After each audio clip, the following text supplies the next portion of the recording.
Мы провели ряд передач, посвященных северо-западу Башкортостана, ситуации этнической там. И уже были разговоры по поводу кланового состава тюркоязычного населения этого региона. Причем были сделаны ряд выводов о том, что те кланы, которые именуются, например, с 18 века башкирскими, ранее вовсе не были башкирскими. Но сейчас появился новый ракурс в этой проблеме, и мы должны будем немножко, исходя из современных реалий, на эту тему тоже поговорить. Вот, Ильнар Эфенди, что вы видите в современной башкирской политической практике, особенно перед переписью, она сейчас хорошо видна?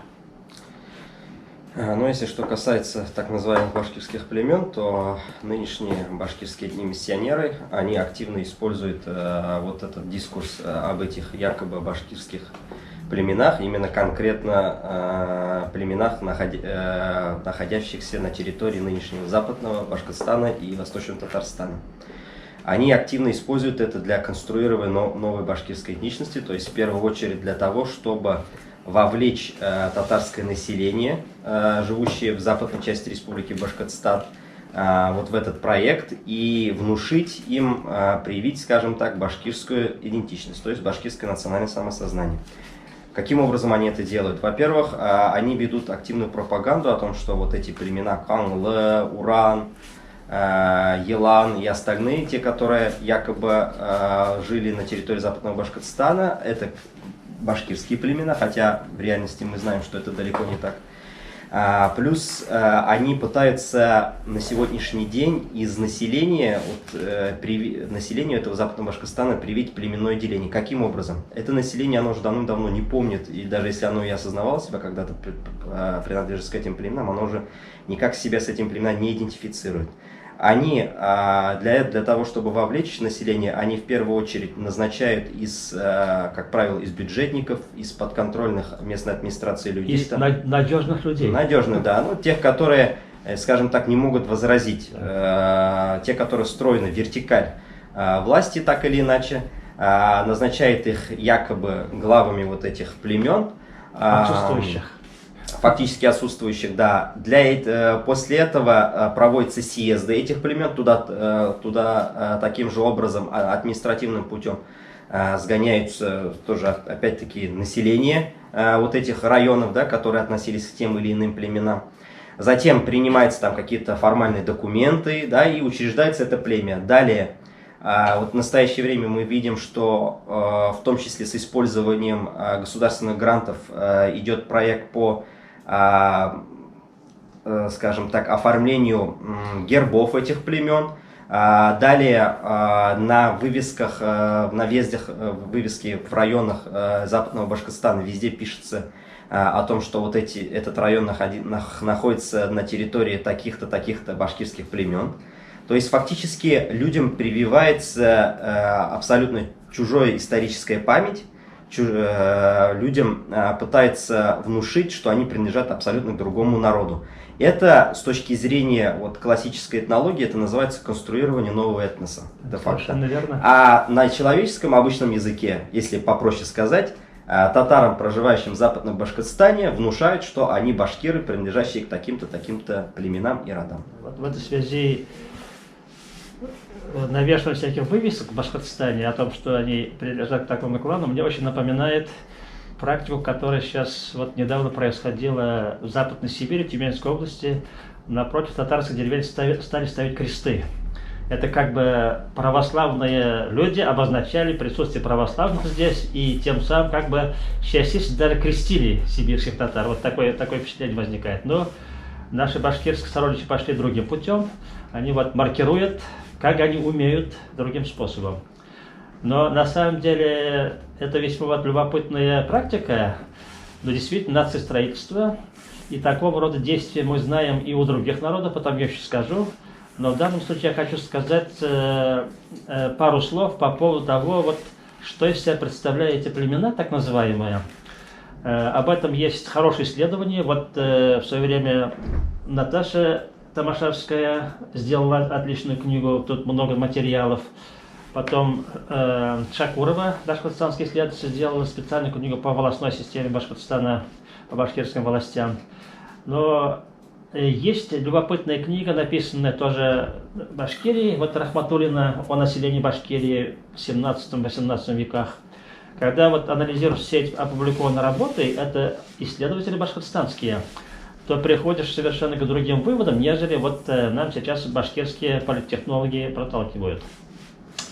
Вот прежде всего я хочу сказать, что по материалам 17 века известно примерно 37-38 таких клановых образований. А по материалам начала 18 века их число достигает уже 60. То есть даже вот за период где-то в 100 лет произошло нечто, которое изменило предварительно племенную структуру, которая существовала на территории исторического Башкортостана, так называемого.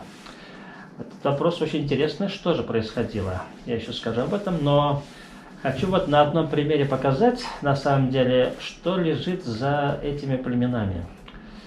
Вот мы имеем довольно большие данные о так называемых табынцах. Это даже не западный Башкортостан, это восточный Башкортостан. Частично табынцы даже на Урале живут. И вот, как мы уже об этом говорили, у них во главе генеалогии находится Уйшан Майкаби. Значит, здесь появляются Уйшины, которые действительно в Золотой существовали, причем занимали видные позиции. И вот сохранилась любопытная легендарная информация, она попала и в родословную клана Юрмата. Там в этой родословной фигурирует некий Амет Самат хан. Фактически это вот двойное имя, это имя одного и того человека, Амета. Ну, по-башкирски, может быть, Хамат звучало имя его. И вот есть данные о том, что это имеется в виду Амет Би, и он фигурирует в числе основных клановых вождей Золотой Орды времен ханов Джанибека и Бердибека. И про него есть в татарском источнике доктора Чингизнама интересная информация, что его юрт находился там, где река Зай протекала, в общем, к северо-востоку от основной территории Золотой Орды, скажем так. Центральный домен находился в Поволжье, в Нижнем Поволжье, а вот он оказался в таком северо-восточном направлении. И согласно генеалогии юрматинцев, и вот доктор Чингизнама, этот Амет Бей поссорился со своим отцом своей жены. Ну, жену он просто украл у хана и бежал в это время. А у юрматинцев рассказывается о том, что во времена Ахсак Тимура его юрт был разрушен, и народ рассыпался в разные стороны. И вот из одного из версий доктора Чингизнама нам удалось установить, что Амет Бей был уйшином. То есть это клановый вождь уйшинов, и его владение находилось вот некоторое время в бассейне Степного Зая. Это значит территория Татарстана. Фактически так, да. Но самое интересное, юрматинцы тоже относились к его владению в свое время. Там это прямо написано. И вот возникает такой вопрос. Уйшины известны и в рядах шибаницких клановых вождей, кланов.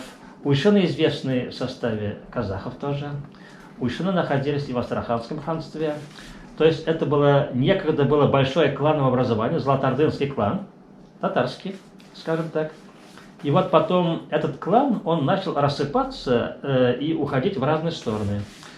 Вот табынцы, которые живут на Урале, нам кажутся жившими все время там. А ведь получается, что если предводитель их клана, вот, Майкаби, и потом потомки его, которые владели этим кланом, были его биями, так сказать, они, оказывается, и в Поволжье находились, и в Западную Сибирь выходили. Возникает такой интересный вопрос, а вообще не имеется ли в виду исторически, что эти кланы имели традиционную систему кочевок? Они, скажем, зимой могли спускаться в Нижнее Поволжье, бассейн Сырдарьи, а летом поднимались в Поволжье, в район, скажем, Степного Зая, иногда уходили далеко на восток, в сторону Западной Сибири и Приуралья. И мы из существующих источников знаем, что такая система кочевок существовала, и даже в период Астраханского ханства она явно существовала. Вот, скажем, сын этого Амятбия, Салчи, упоминается в русских летописях как астраханский князь. То есть вот мы здесь обнаруживаем внезапно Нижнее Поволжье, которое тоже фигурирует в этих генеалогических схемах. И вопрос возникает, вот каким образом башкирские так называемые кланы образовались в процессе исторического развития. Похоже на то, что вот первоначальный большой клан, он с течением времени начал распадаться на составные части, в том числе потому, что далеко разошлись разные территории, и некоторые кланы осели в других местах. И вот это касается не только табынцев, которые на востоке Башкортостана находятся. Часть табынцев в бассейне реки Ик тоже проживала. Мы это по источникам видим. И получается, что вот на самом деле вовсе не башкирские кланы, а татарские кланы возникают опять-таки. И когда башкирские политтехнологи говорят, что вот мы празднуем, так сказать, праздник проводим относительно вот этого клана, то вопрос возникает, какой праздник они делают на самом деле. Точно такая же история может быть рассказана по поводу вот кипчаков, так называемый бушман кипчаков. Это уже бассейн реки Кинельщики, там Кинели, Самарские края. Там тоже вот группа такая есть, но она, правда, уже с 18 века называется не только татарами, не только башкирами, но татарами называется. Но это не важно в данном случае. Но мы знаем, что эти бушман-кипчаки фактически есть составная часть кипчаков, которые господствовали в Казанском ханстве. То есть это стандартный золотоордынско-татарский клан, причем имеющий очень интересное происхождение, об этом уже мы немножко говорили, но, может быть, специально еще расскажем. Вот, когда вот этих кипчаков локализовать, и им сказать, вы вот кипчаки, вы башкиры-кипчаки, и давайте проведем ваш праздник, вот родовой, там скажем. И у меня сразу возникает вопрос, какой праздник проводится? Это же татары на самом деле, золотоордынские татары, которые вот там осели, причем имевшие прямое отношение к Казанскому ханству. Если бы на этом мы закончили, хотя это уже тоже интересный вопрос, мы бы провели неполный анализ, потому что есть еще другие вопросы, которые с этим связаны. Вот в составе башкир северных есть группы, которые называются клан Терсяк, терсятский клан, ну, род, можно сказать. Но самое интересное, первое упоминание этого клана в бассейне реки Иш под названием Терся, Терсинская волость. Правда, с населением Ясачно-Чуваши, так называемые. Первое упоминание на территории вот, современного Агрызского района Татарстана. Потом, в более позднее время, этот клан упоминается на севере Башкортостана, на юге Пермского края. И дальше у сибирских татар тоже есть такое же образование, которое вышло в сторону Сибири уже. Вопрос возникает, а не имеется ли в виду одно и то же образование, которое первоначально проживало в бассейне реки Иш, а потом переселялось понемножку на восток? Тогда кто же это такие? И чей праздник проводится вот, под видом родового праздника?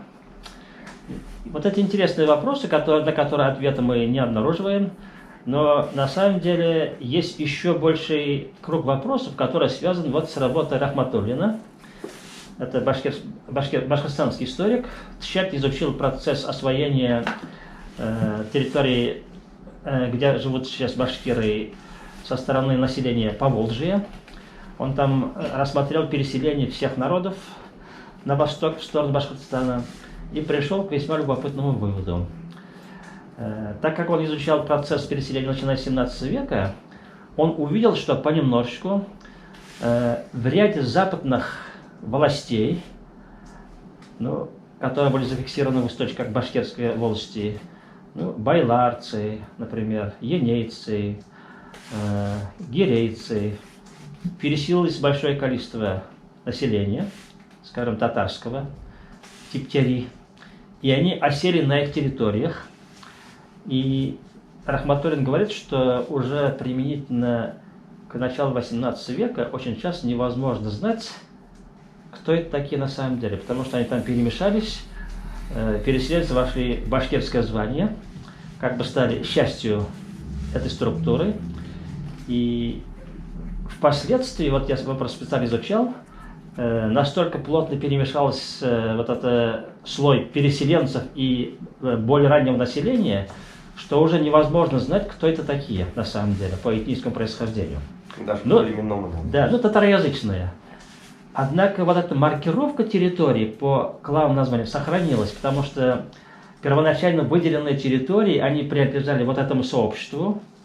Хотя, откровенно говоря, в 18 веке это уже был вовсе не клан, это была территориальная община на самом деле. Ну, названные по старому клановому наименованию.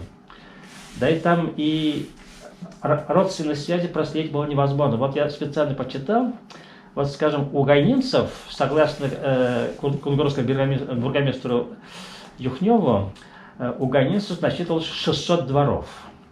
Это если даже считать на один двор 5 человек, ну, мужчин обычно так считается, это где-то 3000 человек. Если с женщинами, то это 6-7 тысяч человек.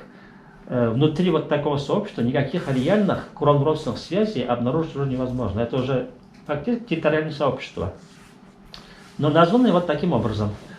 И вот в итоге выясняется, что мы уже даже к 18 веку не имеем четко выраженных таких клановых образований. Преимущественно на западе Башкортостана вот это произошло. На востоке там более чистые образования сохранились, потому что там переселенцев было мало. Они вот собственных башкиров можно называть. Но там есть другие спорные вопросы, связанные с проникновением сибирских татар туда. Но это отдельный вопрос, мы еще на этот вопрос остановимся. И вот ясно, что к началу даже 20 века, уже в более позднем периоде, здесь на самом деле никаких таких территориальных образований уже не было на самом деле, ну, кланного характера. И это превратилось, вот, бывшие клановые образования превратились в такие территориальные сообщества общинного типа. И это видно хотя бы на том, что вот на их праздниках, например, сохранились два описания Джиена Кайпан и Джиена Уран. Это уже советский период фактически. Джиен Уран включал в свой состав 60 деревень, друг за другом праздновали этот Джиен. Но, кстати, вот могу сказать, что казанские татары праздновали Джиен такой. И мы знаем за Казани такие джиенные объединения. Возможно, это остатки бывших клановых связей. Да, это возможно. Но когда 60 деревень празднуют один джиен и фактически являются якобы уранцами, это просто невозможно, потому что там никаких родственных связей сохранить невозможно. Но по старой традиции, так как они жили компактно, они, так сказать, продолжали брать жен оттуда, из этого сообщества, сами отдавали в этой округе. Но никаких клановых связей тут уже не было в реальности. И поэтому вот то, что сейчас башкирская политтехнология нам преподносит как такие клановые сообщества, это действительно есть способ нациестроительства. Причем похожие способы существовали и у других народов. Вот я вспоминаю, что шотландцы в свое время применяли такой способ нациестроительства. Так как шотландцы были в основном горцами, у них были очень старые такие клановые структуры, но, правда, же тоже фактически превратившиеся в такие феодальные образования, где был вождь клановый, и потом много сородичей якобы, но уже никаких родственных связей реальных не было. И шотландцы даже завели такой отличительный признак, у них вот килты есть, такие сокращенные юбки шерстяные. Они вот, каждый клан имел свой собственный узор на этих килтах, чтобы различать друг друга. Вот башкиры фактически идут таким же способом, они вот говорят, вы наши, но своеобразные. Каждому дает собственный узор, вот такой, клановое наименование. В виде герба еще. Герб да, вот, да, герб тоже важен, да, это потому что как бы прикрепляет к этому сообществу. Точно таким же способом, скажем, в Англии валлийцы действовали. Но так как у них таких кланов не было, они пошли другим путем. Они стали проводить фестивали такие. Сначала локальные, потом общеваллийские. Это тоже способ объединения людей. Вот. И современные башкирские политтехнологи как раз пытаются вот таким образом сбить из разнородной массы одно сообщество. Но правда здесь есть один сложный момент. о котором я начал говорить. Так как вот это западный Башкортостан, это татароязычный регион, и там на самом деле очень много, собственно, татар, которые переселялись относительно поздно даже, скажем, в 18 веке. Они никогда не забывали свою этническую принадлежность, и сейчас не забывают, хорошо знают это, и истории пишут об этом, и у них генеалогии есть. Вот эту часть башкиры не смогут переварить. Они хотят вот все сообщество захватить, а это невозможно, потому что более старое население, современные переселенцы, там относительно недавние, они же перемешались между собой и являются одним этническим массивом. И те вот политтехнологические мероприятия, которые сейчас в Башкортостане проводятся, они просто испортят отношения между башкирской и татарской частями Республики Башкортостан. Пойдет ли на пользу республике вот это плохие отношения между двумя сообществами? Я не могу сказать. Скорее всего, это на пользу не пойдет.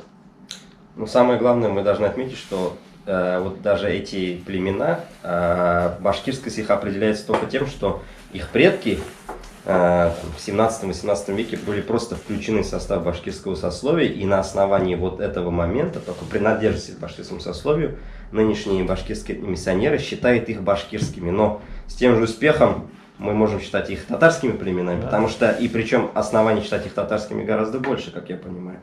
Вот насколько я знаю, может быть, поправьте меня, Дамир Мавлевич, но вот табын, они когда распространились по территории Урала, Поволжья, фактически получилось так, что, если на сегодняшний день проецировать, часть вот этих табынцев, она сегодня себя идентифицирует татарами, которые живут на территории Западного Башкортостана и Татарстана. Часть себя идентифицирует башкирами, которые живут в Ишимбайском, Учелинском районе. А насколько я знаю, часть из них ушла даже на территорию нынешнего Казахстана. И сейчас вот эти остатки, часть вот этих табынцев уже себя сегодня считают казахами. То есть, получается, говорить о том, что табын это башкирское племя, нет абсолютно никаких оснований. Ну, там даже есть вот интересный пример, последний уж приведу, на конкретике больше остаться не будем. Вот есть деревни в Западном Башкортостане, которые, вот Аитово, например, известная деревня.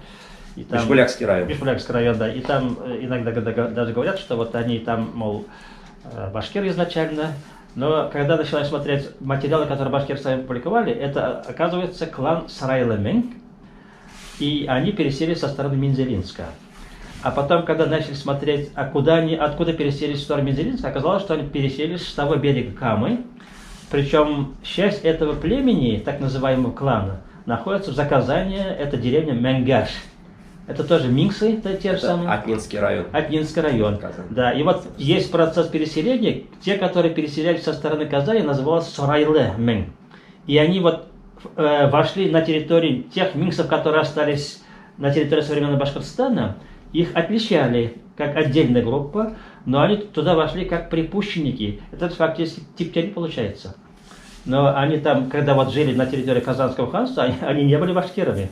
Это были как какие-то служилые группы, которые вот находились прямо под Казанью, и даже есть информация о том, что они выращивали коней для ханской гвардии. У них такая легенда есть в предании. И вот получается, что аитовцы и некоторые соседние деревни, которые приписаны к сарайлы-мингцам, это стандартные выходцы из Казанского ханства, которые являются татарами на самом деле. И вот потом считается, что они стали тут башкирами, когда переселились на территорию Башкортостана. Еще напомним, из села Мингер вышло очень много известных татар, вот, допустим, семья Минахметовых, которых приписывают к лучшим друзьям нынешнего президента Республики Татарстан. Поэтому, а Атнинский район, для тех, кто не знает, напомним, что это буквально район, примыкающий к Казани, да, то есть, грубо говоря, если продолжать теорию наших башкирских этномиссионеров, получается, что и под Казанью жили башкиры, если уж продолжать эту логику. Нет, вот это любопытно, сейчас это просто, мне интересно как этнограф смотреть уже, вот две деревни Аитово, Дюсьметово, откуда наши друзья даже вышли там, и мы знаем, что вот знаменитый Каримова оттуда там. Каримов, Хакимов, да, Карим Хакимов, да. У него еще брат есть, Ярлы Карим, там вот поэтом был. Они вот фактически являясь татарами, сейчас их приписали к башкирам. И я думаю, что когда будут праздновать вот, как сказать, мероприятия проводить минксов, их объявят главными минцами. которые имеют важное значение для башкирского народа. И на самом деле вот это татарское происхождение людей будут приписывать к башкирскому сообществу, и как бы их в виде таких эмблем будут использовать для усиления башкирского влияния. Ну, довольно любопытная практика, конечно, но мы должны понимать, что это вот полностью искусственные конструкты, которые политтехнологи специально применяют для развития башкирскости вот этого населения. Но ясно, что пытаются формировать башкирскую нацию большую за счет вовлечения счастья татароязычного населения в состав этой нации. Но так как здесь есть татарский интерес, мы, конечно, будем это отслеживать и скажем свое мнение по этой проблеме обязательно. Ну, самое главное здесь надо сказать, что инициатива здесь исходит не от местного населения, то есть не местные краеведы хотят приписать себя некоторым башкирским племенам, осознать свою башкирскую этничность, а приезжают ученые из Уфы, сами башкиры этнические, разговаривающие на башкирском языке, и они внушают мысль местному населению, что на самом деле они представители такого-то, такого-то якобы башкирского племени, а не татары. А местное население, оно, как говорится, к этому процессу вообще никакого отношения не имеет. Они фактически как статисты, и самое главное здесь надо учесть, что это все происходит посредством административного давления. То есть никакого там местного такого самостоятельного, самодеятельности, скажем так, людей, их желания там стать башкирами нет. Это все административный ресурс. То есть с помощью административного ресурса из татар, живущих в Западном Башкортостане, пытаются сделать башкир. Ну, пока что татарская нация никуда не исчезли, поэтому мы, конечно, будем смотреть на это. Как один московский еврей говорит, будем смотреть, и по результатам будем предпринимать тоже свои действия.